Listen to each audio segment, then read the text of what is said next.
மீனா அப்பா வந்து கண் முழிச்சிடுறாங்க. போலீஸ்க்குலாம் இன்ஃபார்ம் பண்ணிடுறாங்க.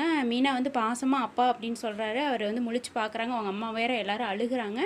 அவங்க வந்து போலீஸ்க்கு இன்ஃபார்ம் பண்ணதுனால அவங்க வந்து வாக்குமூலம் எடுக்கிறாங்க போலீஸ். அப்போ வந்து என் மாப்பிள்ளை வந்து பெரிய மாப்பிள்ளை எதுவுமே பண்ணல, எல்லாமே பிரசாந்த் சின்ன மாப்பிள்ளை தான் பண்ணுது அப்படின்னு எல்லா உண்மையும் வந்து வாக்குமூலமாக கொடுத்துட்றாரு. இதை கொண்டு போய் கோர்ட்டில் வந்து போலீஸ் ஒப்படைச்சிட்றாங்க.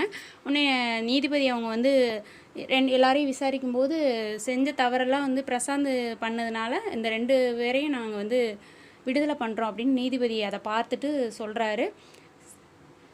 இவங்களுக்கு ஒரே சந்தோஷம், என்ன பண்ணுறதுனே தெரியல, அந்தளவுக்கு சந்தோஷம், விடுதலை ஆயிட்டாங்க அப்படின்னு மீனா அவங்க அண்ணன் எல்லோரும் சேர்ந்து வெளியில் நின்றுட்டு சந்தோஷத்தில் பாசத்தில் கட்டி பிடிச்சி அழுகிறாங்க. ஒரு பாட்டு வேற போடுறாங்க.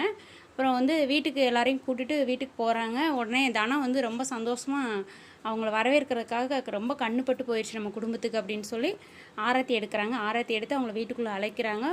ஒரு மறுபடியும் பிரிஞ்சு போன குடும்பம் எல்லாம் ஒற்றுமையாக சேர்ந்த மாதிரி இன்றைக்கி ஒரு ப்ரோமோ போட்டிருக்கிறாங்க. பிடிச்சிருந்தா ஒரு லைக் கொடுங்க. நம்ம சேனலை சப்ஸ்கிரைப் பண்ண அனைவருக்கும் மிக்க நன்றி. இப்போ பார்த்துட்ருக்கவங்களும் சப்ஸ்கிரைப் கொடுங்க. ரொம்ப நன்றிங்க.